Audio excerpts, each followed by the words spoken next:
Well, here it is. I'd like to first of all apologize for two things. First thing being my voice right now. I've been sick for the past few days. And second thing, not making a video of this car in a long time. Now, when I came back to YouTube about 2 months ago, I'd say I promised you guys a video. Then my parents started remodeling the house. So I moved the car to another location so that nothing would happen to it. So it's finally back home, everything's finally done. So now that it's back in my presence, I can finally show you guys a more in-depth walk around of it. Alright, so I'm going to make this video as short as possible and as quick as possible because I really don't feel like editing a super long video or waiting for one to upload. Those of you guys who are on YouTube know what I mean, so let's get right into it. So exterior mods, we've got LT style taillights with the amber taillight mod, a OEM SLP SS spoiler, let's see, OEM SLP SS hood, Whistler modded headlights. I'll get into this headlight gap detail in a minute. Stock corners because OEM is the best. We did do a little job on filling in the holes for the front grille, just something different to set you off from the crowd. So no front grille, just a smoothed out painted bumper. Looks great in my opinion. Suspension on the car is on 2-inch lowering springs from eBay. The rear springs, I actually cut a full coil off of the rears just to get it to sit lower and not have that ugly typical F-body, you know, bullshit stink bug look. So car sits nice and even. So rims and tires, I've got Weld RTS wheels with powder coated lips on M&H Racemaster tires. Now this is where the real money's at. My F-body guys know what I'm talking about. The 17-inch Weld RTS fronts for these cars are ridiculously expensive, but look absolutely amazing. All the powder coating was done by Universal Powder Coating of Sun Valley, California. And I also put genuine GM 2015 Z28 Camaro badges on the entire car. Emblems, I'm sorry. These are a pain in the ass to get. If you're gonna copy and get them, you know, by all means go for it.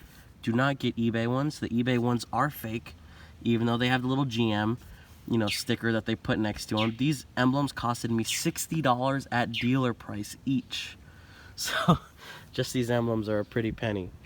But yeah, not a single scratch or dent on the car, minus a few chips. Now, if you've been following the journey for a while, you'll know about all the drama that I went through with the body shop. Now, all that drama escalated into something worse. The car has problems. Simple problems that could have been avoided. One of the biggest things being this headlight gap and these chips. So there's little chips all over the front end, like these two. This headlight gap is completely unacceptable. These were brand new headlights that I brought him in the box. I'll see if I have a video that I can supply for you guys. Ridiculous amounts of headlight gap. That one's not even that bad. This is the side that's just terrible. I mean, you could see here. I mean, look at this. This is just fucking pathetic. It really is. It's pathetic. And then there's this haze in the headlight. Now, these were brand new headlights.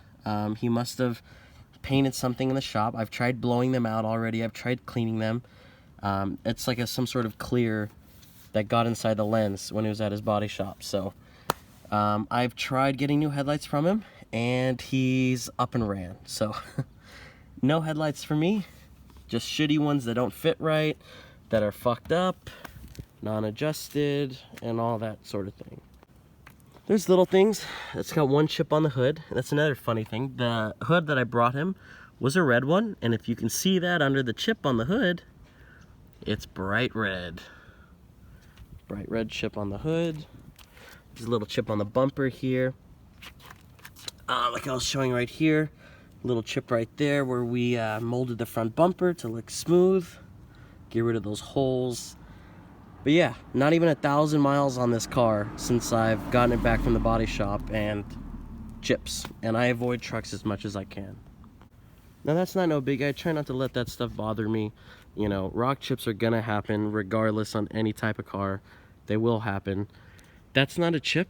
I believe that is a fly. So that's not a chip. It's not a chip. But yeah, other than that though, the car's fucking clean. You wouldn't know it was in an accident. All the body lines are perfect. I'll go on the other side for better reference. The body lines, everything's perfect on this car. But I also demolded the side of the car. So no more of those nasty rubber trim moldings that look really cheesy and tacky. Now it's just one smooth piece. And yeah, I know I've got to be forgetting some things, but yeah. 2-inch lowering springs, fully stock suspension, Weld RTS wheels, powder coated lips, new Z28 emblems, OEM SLP hood, OEM SLP spoiler, Whistler modded headlights, molded front bumper, LT style tail lights. And yeah, that's about it for exterior. There's not much you can do to these cars. Interior, it's a 1999 Chevy Camaro, so you've got that nasty 90s sort of Vegas material, Vegas hotel material shit. But it's clean. It really is clean. I did put a 2002 steering wheel in here, my odometer gauge pod with my glow shift, air fuel ratio gauge, and tranny temp gauge. Everything's super clean. None of that, you know, ripped up stuff. Everything's super, super clean. No back seat. I did remove the back seat in here just to save a little bit of weight. So here in the console area, I've got my Kenwood Bluetooth radio. So that's pretty cool, you know, having a race car with Bluetooth. That's always nice. My Nitrous Express switch panel. So I've got my Go Baby Go, that's the arm switch, my fuel pump for my standalone fuel system, my bottle heater, and then of course my purge button. And then here, I've got my 2-step button. Well, when, you know, I get my Turbo 400 eventually, this will be the trans brake button, so coming soon, coming soon. So forgive me, under the hood's gonna be pretty dirty, because it has just been sitting. But yeah, this is what we got going on down here. So, basic rundown, quick rundown on as far as performance goes on the car. It's a 1999 Camaro LS1. It's not that shitty 98 shit. LS6 intake manifold. It's got 243 LS2 heads, fully ported and milled down for high compression, 11:1 to be exact. It's got SI valves, 160-202 SI valves, GM MLS head gaskets, stock bottom end, stock piston, stock rod, stock crank. It's got a Texas Speed Magic Stick 3 cam with a custom grind 110 LSA. And it also has Melling high volume oil pump. It's got a LS2 timing chain, LS7 GM LS7 lifters.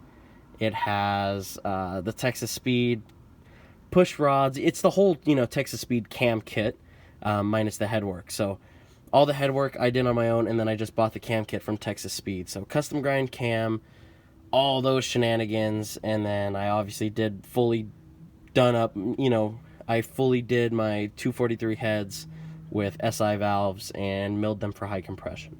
So heads are done, cams big as fuck. It's taken a lot of tuning to get this thing to idle with that big of a cam and this little motor. But yeah, still a 5.7, none of that 6.0 stuff.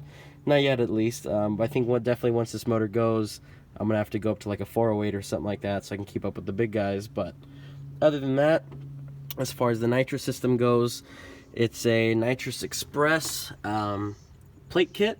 Nitrous Express plate, a BBK 80mm Power Plus Series throttle body, shitty SLP lid, a nitrous outlet standalone fuel cell with D-Shworks pump that comes standard, a Lingenfelter LNC-2000 timing retard and 2-step. So timing retard, 2-step through the Lingenfelter, nitrous outlet standalone fuel system, Nitrous Express plate kit, heads, cam, 5.7 LS1, nothing special, nothing out of the ordinary.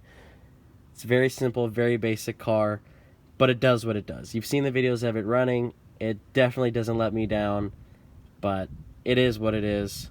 It will have a massive motor eventually one day, but we can all dream for that. For right now, this car's on the back burner, so I'm going to start working on the Subaru, but it's here, and it's not going nowhere. Well, obviously you guys are going to want to hear the cam, so let's let her rip, Tater Chip.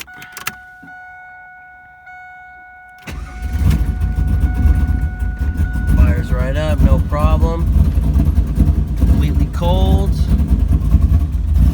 No problem like that.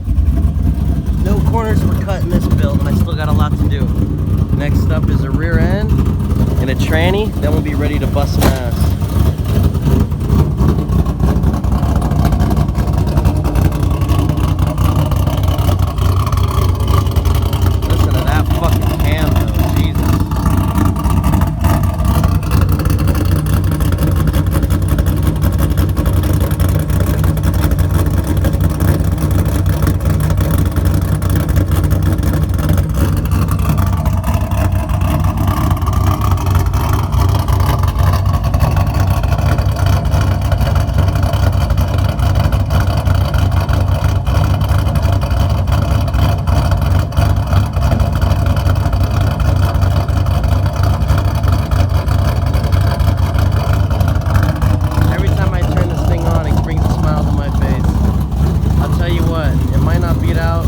Racing every night or on the street and at track events.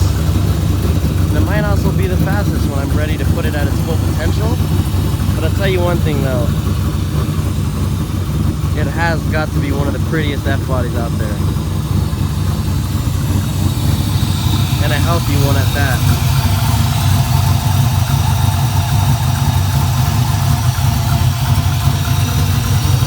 That's another thing I forgot to add in there. It also has the some crazy ass fucking motor mounts. Totally forgot to list those, and I'm also having a brain fart, and I can't figure out.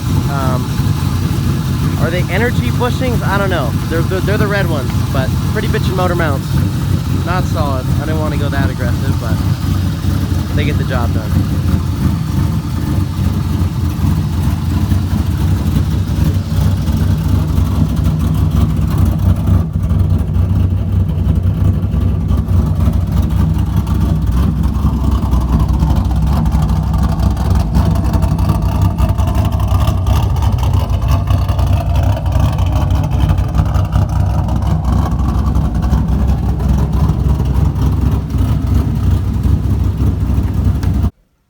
So out of all the questions that I get in my entire life on YouTube, what seems to be the most popular is, where's the Camaro? Why aren't you recording it? Why is this Subaru now taking over the channel? Yada, yada, yada, yada, yada.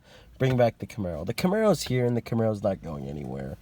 Now, the fun stuff in the Camaro's already done. The motor work's done. The nitrous is done. All that's done. You know, the only thing left to do on the car is a tranny and a rear end, so that, you know, I can have tons of fun and beat the shit out of it on the track with, or on the street, you know, whichever you prefer. Now, everybody's still saying, why don't you take it out? Like, I always, even, you know, close friends, why don't you ever race it? Why don't you take it to the track? Like, it's fine, it runs fine. My whole thing is, I'm not one of those fucking guys that likes to show up to a track day and fucking blow their shit up to pieces, leak all over the track, get it towed home. Like, that's just fucking stupid. I'd rather save up the money, put the rear end in, put the tranny in, then take it to the track and have fun with it. You know what I mean? It's the process of elimination. Why am I going to experience breaking down in front of all these people and thrashing on my car when it's not at full potential for no reason? There's no point in abusing my car when it's not at full potential. There really is no point in it. So just putting that out there. That's why, you know, I'm not doing that. And this also might hurt you guys just a little bit. As you know, I bought my dream car, the Subaru STI. I am going to be focusing a lot on building that. In the mix of this car too. This car isn't being put on hold. There is little stuff that I want to do here and there that I will record. So content isn't stopping for this car. By all means, it's not stopping. It's actually going to continue along with the Subaru. Now, this car, you got to understand something. The tranny's going to cost me around, you know, $3,500, $4,000 for a tranny and converter for the whole setup. So that's a lot of money I got to save before I can do the tranny. And that's no labor or anything. That's just tranny and converter. Now, then the rear end. The rear end's going to cost me $3,500, $4,000. So the things left on this car are big shit that I honestly don't feel like dumping in right now. I don't. I'd rather, you know, put a full exhaust on the Subaru for the time being and do the up pipe and external wastegate and E85 injectors, pump, Tomei exhaust, you know, that whole thing. I'd rather venture off. I mean, the thing you got to realize is I've been building this car for years already. You know, I've been through body shops, paint shops, I've done the motor work, I've done the tunes. This car has been through a lot of shit with me to the point where now it's sort of in its relaxed stage. Now, with that being said, you know, the more money I put in the Subaru is going to make me want to work on this more, because I'm eventually going to get burnt out on the Subaru. That's the fact of the matter. So, as soon as I get burnt out on the Subaru, I'm probably just going to drop that money in here and do the tranny and rear end. But for now, the Subaru is still fresh to me, so I still want to modify the Subaru more than I want to modify this. But I do love this car. I do still drive it a lot. I'm glad I finally got around to making a video, you know, an in-depth tour of the whole car. Like I said, if you want, I'm gotta be missing some things. If I am and I didn't talk about certain things, there is another video I did a tour of my car like a year ago. You can refer to that video. It's down there, and like the 80 videos I have. I did a video of the car when it was full bolt-ons on deep dish ZR1s and stuff like that. And then, you know, I crashed it, fully built the motor and shit like that, and did the nitrous kit and all that stuff. So, yeah. Just wanted to give you guys a little update on that whole sort of thing. Like I said, it's been a roller coaster with this car after the accident. Had trusted my body guy with the car, and he fucked me over. Left me with some fucked up headlights, some shitty headlight gap, and the paint literally flaking off the fucking car, which is really sad and unfortunate, but there's nothing you can do about it when the guy doesn't want to cooperate and he just wants to take off and bounce and ignore all your calls. I'm not a fucking hitman. I'm not going to show up to his business like most people would with a fucking bat and shit, you know. I'm just letting it be. It is what it is, you know. He lost his business and he's not getting any more of mine, and my car isn't as good as it was supposed to be. I didn't ask for a deal. I didn't ask for a hookup. I asked him for a price, and I paid whatever it was going to be perfect, and I got something that's close to perfect, but it's not. Which ultimately let me down. That's why I didn't have so much drive to get back into the Camaro build after it was all done, because it, you know what I mean, just shit started popping up, you know. So that's why the car's been off the channel. Car's back, obviously. As you can see, it's parked in front of my fucking house. It's back home, so definitely see a lot more videos on it. I'm gonna be putting out a lot more videos on this car, so stay tuned. A lot of good things coming for the Camaro and for the Subaru. Hang tight. Stay tuned. Make sure to comment, thumbs up, subscribe, do your thing, and give me some feedback. Let me know what you what do you think about the car. What should I do to it? You know, that sort of thing. I'm very hard-headed, so if you tell me to do, you know, a turbo 350, I'm going to tell you I'm doing a turbo 400. You tell me to do a 12-volt, I'm going to do a 4.9-inch. It doesn't matter. Just give me your input. I like talking to you guys. I like communicating. So with that being said, you guys have a great day. I'm glad you enjoyed this video. Leave a thumbs up and drop a comment. Peace.